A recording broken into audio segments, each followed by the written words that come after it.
Hola, hola amigos y amigas de Pais Lobo Radio Mía, Despierta FM y Radio Viva. Soy Rocío Gambra y esto es un nuevo Política Podcast.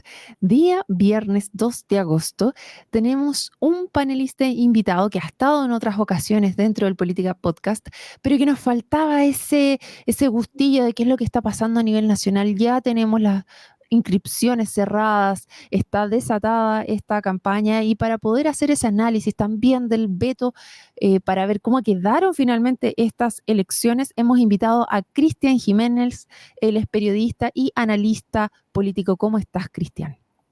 Hola Rocío, muchas gracias por la invitación, muy contento de estar aquí. Bueno, partamos para ponernos de acuerdo un poco en cuáles van a ser las condiciones que finalmente quedaron, porque quedó una discusión dentro del Congreso que se trabó demasiado respecto a cómo iba a ser este voto, que ya habíamos estado supuestamente todos de acuerdo que íbamos a volver al voto obligatorio, después que algunos decían que en realidad no tenía que tener multa, por lo tanto de obligatorio no iba a quedar mucho. Se esperó hasta última hora un veto presidencial que pone la multa solamente en 30.000 pesos. ¿Qué quedó al final eso, Cris? Sí, efectivamente fue bien tortuoso, ha sido todo este trámite de la reforma electoral, que parte por una indicación o por una sugerencia del CERVEL de que ellos hacen un cálculo, llegando a la conclusión de que para los 12 o 13 millones de electores que van a haber que hay ahora con el voto obligatorio, no se alcanzaría a hacer toda la votación de manera correcta dentro de una sola jornada. Entonces el CERVEL le dice al gobierno que ingrese una ley para que las elecciones se realicen durante 2 jornadas. Y ahí ya hubo una cierta discusión, pero finalmente el gobierno acoge esto y se ingresa este veto, se ingresa este proyecto de ley, disculpa, y Ujú. comienza su tramitación. Y lo que era una cuestión bastante que estaba bien transversal, ¿no es cierto? La elección en 2 días, consolidar el uso de lápiz de pasta en vez de lápiz de mina, que es lo históricamente hecho, y una serie de otros, ¿no es cierto?, detalles, incluyendo la multa para quienes no voten, se convirtió en esta discusión tremenda, eh, yo diría, con una parte de ambos sectores, izquierda y derecha, con cierto cálculo respecto Mm. a cómo se comportarían distintos grupos de electores dada la contingencia, lo que a mí me parece también un síntoma importante de también de cómo ha bajado el nivel de la discusión y que finalmente en el sistema político cada uno se está defendiendo un poco pensando en el corto plazo y no hay una mirada de país de largo plazo de legislar para el largo plazo. O sea, un ejemplo concreto es esto mismo, o sea, estamos tramitando cambios a las reglas electorales a casi 3 meses de una elección, que en cualquier democracia es algo que puede ser reprochable. Pero finalmente, ayer el Senado, para ir ya a la contingencia, el Senado aprueba todo este paquete de medidas, incluyendo que la multa va a ser para todos los electores, que es lo que está en la Constitución, porque Ujú. hubo una reforma constitucional que consagró el voto obligatorio y en la Constitución dice una ley va a determinar las sanciones y cómo se van a aplicar para quienes no cumplan con esta obligación. Y quedó entonces esta multa plana de 33.000 pesos para quien no acuda a votar y tampoco se excuse, porque también hay una pequeña lista de razones para poder excusarse y no Ujú. recibir esta multa, que son las que históricamente hemos conocido: encontrarse a más de 200 kilómetros del local de votación, tener un impedimento físico grave y otras causales, ¿no es cierto? Pero el manejo del gobierno en esto fue bastante lamentable. Todo el mundo percibió que el hecho de querer no multar a la población extranjera con derecho a voto, es decir, que lleva más de Ujú. 5 años con residencia en el país, tenía un fin electoral de corto plazo. Eh, Luego esto se cambió en algún momento, el gobierno ingresa el veto y luego lo retira dentro de la misma tarde Ujú. porque retiró la ausencia de multa para las personas extranjeras, pero sí intentó que quedaran excluidas de las multas las mujeres embarazadas y las personas mayores o de la tercera edad, o las personas mayores. Ujú. De sobre Y eso 60 años, si no nuevamente me fue equivoco. interpretado por la derecha como, Claro, claro. Y fue interpretado nuevamente como un intento de liberar de culpa a un grupo de electores que usualmente uno puede asociar con, especialmente las personas mayores, con posturas más bien conservadoras o más bien, ¿no es cierto?, Claro. cercanas a la derecha. Entonces, pero bueno, finalmente, por una amplia mayoría, ayer el Senado aprobó el paquete completo de esta reforma, todo el veto presidencial, y nos quedamos entonces con que la elección va a ser en 2 días, se vuelve al lápiz de pasta, va a haber una multa para quienes no voten y tampoco se excusen de acuerdo a la lista que indica la ley. Y también hay otros aspectos respecto a la regulación de la propaganda en redes sociales. Eh, Sí, Se ahí deroga también también. hablaban también del pago de las campañas en televisión abierta. También era algo de que en algún minuto se estaba conversando. ¿Quedó algo de eso? ¿Algo de regulación o tal cual como está ahora?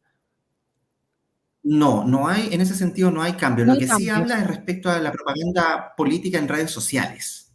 ¿Ya? ¿Hay una Y otra de las innovación? cosas, lo que pasa es que eso luego el CERVEL es el encargado de hacer el aterrizaje, digamos, Okey, tienen que administrativo de hacer el cómo esto se va a reglamento. regular.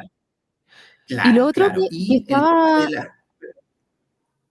habían 2 cosas también, una que fuera feriado el día domingo, si eso quedó finalmente o no quedó con feriado, porque inicialmente no iba a haber un feriado, o sea, todos sabemos que el día de las elecciones es feriado irrenunciable, pero al ser en 2 Ujú. días, se levantaba este feriado, pero en el veto se reincorporaba que el día domingo fuera feriado irrenunciable. ¿Sabes en qué quedó? Y eso quedó. Quedó que Efectivamente, el el día domingo domingo es 27, feriado. Ya. irrenunciable, efectivamente. Y lo Quedó otro el día como feriado. Y lo otro era que habían bajado el pago por los votos posteriormente. O sea, como no es que te paguen por cada uno, sino este delta Ujú. que tú no logras financiar dentro de tu campaña, recibe una compensación, un reembolso por el número de votos que tú sacas. Y eso, al ser Sí. obligatorio, se suponía que tenía un universo más grande de votación, por lo tanto, ese monto iba a aumentar. Pero habían reducido el pago por cada uno de los votos. ¿Eso quedó o no quedó? Sí, efectivamente se reduce este aporte del Estado Ujú, que tiene como fin, en el fondo es un fomento a la participación política, porque ujú, una de las grandes críticas que había en su momento cuando se estableció esta especie, lo que hoy día la gente habla como el pago por voto, es que ujú, mucha gente que pueden ser buenos candidatos o buenos representantes populares, quedan un paso más atrás por no tener acceso a financiamiento para sus campañas. Entonces el ujú. Estado o la legislación lo que creó es un mecanismo para que el candidato que acredite tener deudas de campaña, el Ujú, Estado le concurre a financiar esa deuda o a liquidar esa deuda con un ujú, tope de la votación obtenida y se calcula un monto en pesos por voto. Entonces, pero si un candidato no rinde al final de la campaña ninguna factura o boleta que tenga una deuda, ese ujú. pago no ocurre. No es un pago a todo evento, ni que lo reciban todos los candidatos, ni que lo Claro, reciban por el máximo de sus votos, sino que lo que ocurre es que se pagan deudas de campaña que estén debidamente acreditadas. Ahora, claro. por supuesto, ahí están los casos en que esto ha sido utilizado de manera fraudulenta. El caso más icónico, por cierto, es el de Karina Oliva, que Ujú, dio como sus gastos de campaña una factura de 50 millones, me parece, por un desayuno que realizó, ¿no es cierto? Y eso, ujú. por supuesto, Sí, gastos que eh, fueron ¿cómo olvidarlo? inflados para poder recibir Mm. el aporte del Estado y por eso ella hoy día está en un juicio por fraude al Oye, fisco. y que pidió, permiso para poder salir del país a acreditar las elecciones en Venezuela. No sé si eso no lo habíamos Otros, conversado aquí en el programa, que pagó con sí, una fianza de 700.000 pesos para poder ir a así observar es. estas elecciones, y después cuando ella vuelve dice que son totalmente democráticas. Esa misma Karina Oliva estamos hablando La misma Karina en Oliva, ambos. exacto. Impresionante. Un personaje tremendo. Sí, lamentablemente la política nacional. Bueno, interesante todo lo cómo quedó finalmente. Te agradezco que hayamos hecho este resumen para los que van siguiendo, puedan entender también estas modificaciones que van a hacer para octubre, ya que son las elecciones. Quiero pasar ahora a preguntarte también cuál es tu diagnóstico final. O sea, yo sé que tú conoces cómo se han ido dando las conversaciones en Chile Vamos. ¿están muy peleados? ¿Están más cerca de lo que uno cree?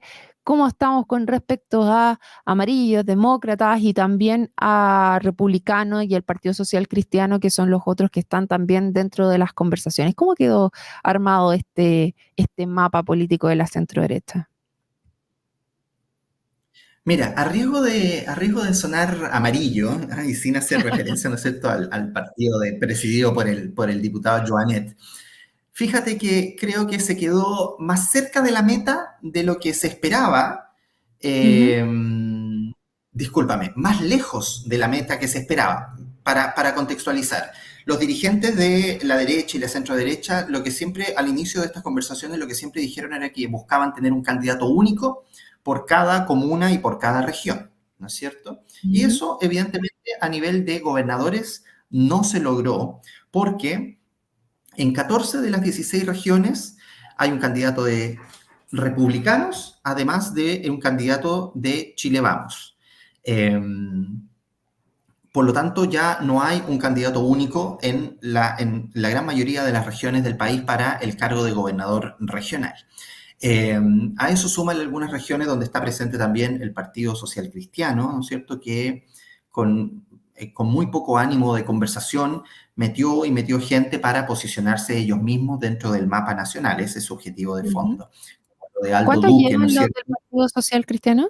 ¿Cuántos a Inscribieron gobernador? alrededor de 70 candidatos a alcalde inscribieron.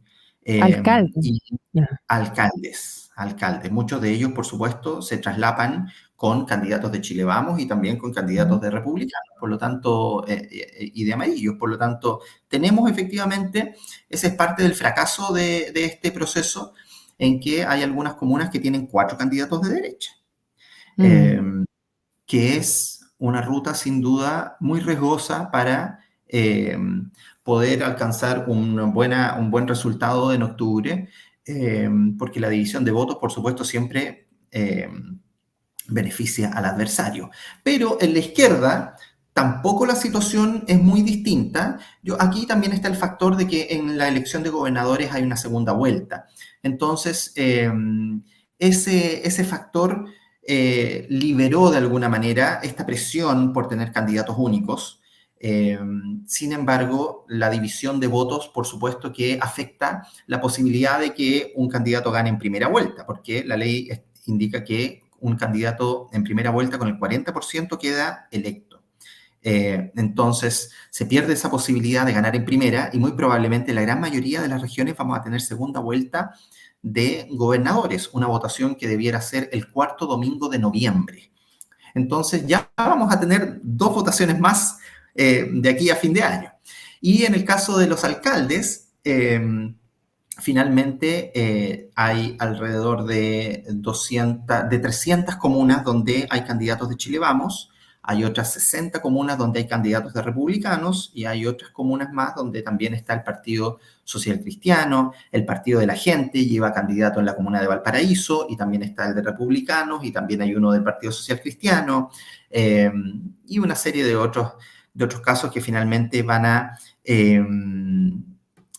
vamos a ver finalmente quiénes fueron los que cometieron el error de poner a sus candidatos ahí mm. y quiénes van a ser los responsables de regalarle o de facilitarle un triunfo a las fuerzas, ¿no es cierto?, del gobierno de Gabriel Boric y viceversa también, porque hay algunas comunas Mm. donde también hay varios candidatos por el lado, ¿no es cierto?, del pacto de la izquierda. Oye, Cris, ¿y qué fue lo que pasó en Recoleta? Porque estaba ahí la Ruth Hurtado muy fuerte, después tuvieron a otro candidato que por Renovación Nacional, pero que no era de Renovación Nacional, que después iba independiente, que vino el PDG, que atacó después a Andrea Valladares, que ahora está siendo formalizado. ¿Qué pasó? Y al final ahí no hay candidato, va solamente corriendo Farejadwe. ¿Qué pasó en No, Recoleta? no, no, fue un enredo muy grande. Yo puedo presumir, ¿no es cierto? No he conversado con ella, pero puedo presumir que Ruth Hurtado está muy arrepentida de haber Haberse depuesto su bajado. candidatura. Sí, porque, Sí. pero ¿quién podría adivinar que uno de los candidatos iba a haberse envuelto en un caso tan lamentable, ¿no es cierto?, de agresión y de violencia física contra una dirigente de su partido, más allá del cargo que tenga, que estamos hablando de Andrea Valladares, secretaria general de Renovación Nacional, pero que haya cometido, ¿no es cierto?, esta agresión Pero él que no es de hizo. RN, o si era de RN, No, porque yo sabía él que siempre ha él sido, es que había él siempre ha sido renunciado a RN. históricamente de RN, claro, y ¿Ya? él renuncia, como muchos lo hicieron, por las limitaciones que pone la famosa ley antidíscolos, que Ujú. obliga a un militante a renunciar con un año de anticipación si es que tiene intenciones, ¿no es cierto?, o tiene la sospecha de que su partido no lo va a llevar como candidato. Entonces él renuncia a RN, pero él ha sido RN de toda la vida y fue electo concejal en Cupo RN, etc. Renuncia al partido, eh, anticipándose a que quizás él no sea el candidato único de la coalición, pero ahí también hay un error eh, a mi vista, porque si tú renuncias a un partido ya es muy difícil que ese partido, ¿no es cierto?, te pueda promocionar, te pueda defender en una negociación, si tú tiraste la toalla de alguna manera en tu compromiso con la institucionalidad y decidiste moverte por tu cuenta. Pero él iba a juntar firmas y entiendo que llevaba menos de un año, entonces no podía juntar las firmas. Y recibió igual el patrocinio de Chile Vamos para ir, porque no hay otro No, candidato que yo tenga, que yo sepa, no hay más candidatos para ir en no. Recoleta. La UDI, finalmente, Ruth Hurtado se baja. Ujú, Está Felipe Cruz buscando las ujú. firmas, que las consiguió y se inscribió como independiente, pero Ah, finalmente ok. finalmente va con un cupo del Partido de la Gente, Que se lo quitaron también. que fue removido. Ahora el Partido de la Gente emitió una comunicación indicando que estaban tramitando su desinscripción en el Ujú. servicio electoral y le retiran el apoyo. ¿Y quién queda? Queda Mauricio Smock, Ah, ex Mauricio. concejal de la Ok. UDI, y Mauricio Smock es el candidato de Chile Vamos para la alcaldía de Recoleta. Entonces, hoy día en la Ya. práctica lo que tenemos es a Mauricio Smock de la UDI, de Chile Vamos, Ujú. y el delfín de Daniel Jadwe, que se llama Fares Eh, Jadwe, aunque no son parientes, pero se parecen sí. mucho y tienen el mismo apellido, pero Y no son actualmente parientes. es el que lo sucedió en el cargo también. Ahora es el actual Exactamente, alcalde de Recoleta. Y en ese así caso, es. por eso el enojo de Felipe Cruz entonces, porque no había recibido el apoyo de Chile Vamos para la inscripción. ¿Y eso es lo que le va a enrostrar a Andrea Valladares? El enojo de Cruz se da por otra arista de todo este tema electoral y de la inscripción, que es que en Renovación Nacional ocurrió un problema con la inscripción de una parte de sus candidatos a concejal, especialmente en las regiones metropolitanas y de O'Higgins. Una parte de la nómina no se alcanzó a cargar en el sistema del CERVEL. La versión oficial del partido es que, por fortuna, tenían un notario que pudo dar fe de que se estaba subiendo en el momento correcto, pero que por problemas técnicos no se pudo hacer y están apelando para Mm. concretar esa inscripción. Y cuando se entera Cruz de que los candidatos a concejal de RN no están inscritos dentro del plazo, es que él se dirige a la sede, ¿no es cierto? Y de manera muy violenta y agresiva fuerza su entrada y golpea a Andrea Valladares. Ah, ok, entiendo. Pero entonces, ¿hay un problema técnico todavía detrás de las inscripciones de los candidatos a concejales en toda la región metropolitana y en O'Higgins de Renovación Nacional? No son las dos regiones completas, son algunas Ya. comunas en ambas regiones. Ah, perfecto. Ya, y eso es lo que se está apelando entonces, que esta inscripción se hizo en tiempo, pero que por alguna razón no se logró cargar dentro del sistema, pero estaban en horas, en tiempo. Correcto, correcto. Ujú. Esa es la explicación formal de RN y están haciendo el trámite, ¿no es cierto?, para que CERVEL autorice la inscripción de esas personas que por razones técnicas, entiendo, no quedaron arriba en el sistema. Ok. Cristian, te quiero preguntar por una plataforma, al parecer, que estaría llevando como Chile Vamos, que se llama Chile para las Comunas. ¿Tienes información respecto a eso, Cristian? Sí, sí. Mira, Chile desde las comunas es una plataforma que está sustentada en los centros de estudio Ujú. de Chile Vamos, que son Horizontal, que es cercano a Evópoli, el Instituto Libertad, que es cercano a Renovación Nacional, Libertad de Desarrollo, que es cercano a la UDI, y también está Idea País. Y esos 4 centros de estudio están trabajando de manera mancomunada en en desarrollar una plataforma con propuestas, ideas, una cuestión programática para Ujú. entregarle insumos a los candidatos de Chile Vamos.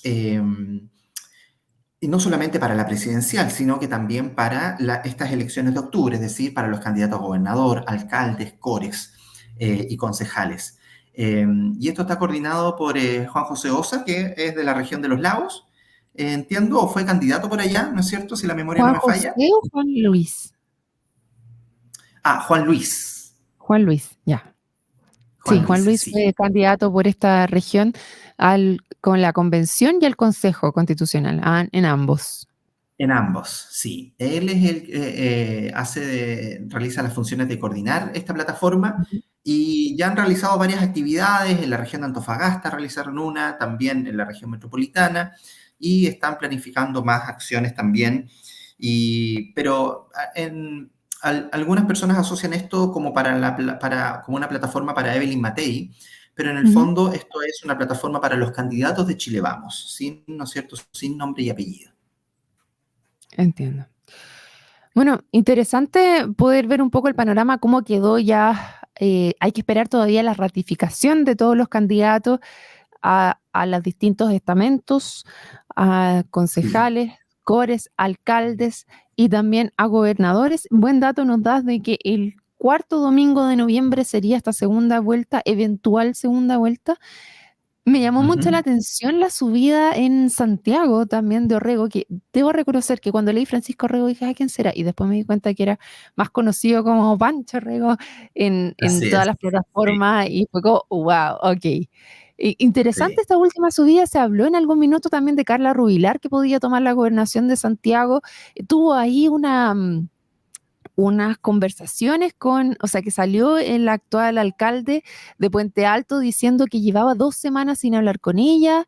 Al a los minutos después sale su declaración de que efectivamente va como alcaldesa por Puente Alto. ¿Quedó finalmente Carla Rubilar como alcaldesa de Puente Alto? Sí, sí. Carla Rubilar es la candidata de Chile Vamos para la alcaldía de Puente Alto y se enfrenta a un par de candidatos de izquierda.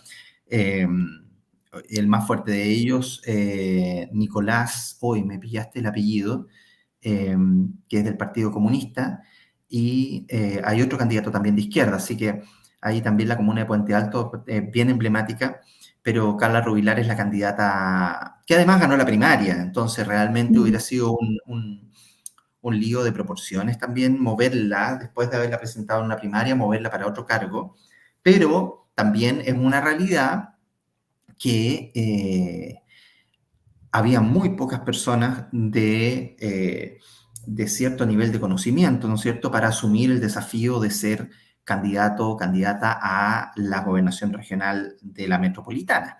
Y ese fue un problema real que tuvo, ¿no es cierto?, Chile Vamos en su momento, porque se sondearon muchos nombres y ningún liderazgo de peso estuvo, sin desmerecer a Orrego, por cierto, que es una persona muy Ujú. conocida, pero me Pero refiero salió a a última hora, entre gallo y medianoche salió el nombre de Orrego. ministro. Sí, sí, sí, creo que fue difícil eso y habla no sé, un poco de comodidad, quizás, no sé, hay gente que tiene razones personales, por cierto, no quiero generalizar, pero finalmente, porque se habló en su momento de Marcela Sabat, Paula Ujú. Daza, etcétera, ¿no es cierto? En la interna, en algunos pasillos se decía que si el presidente Piñera estuviera vivo, él hubiera tomado el teléfono y le hubiera dicho a una o a dos personas: oiga, usted tiene que ir porque este desafío es muy importante y quizás no se hubieran negado. Forma parte de la especulación de la conversación. Pero, pero fue un escenario, creo yo, complejo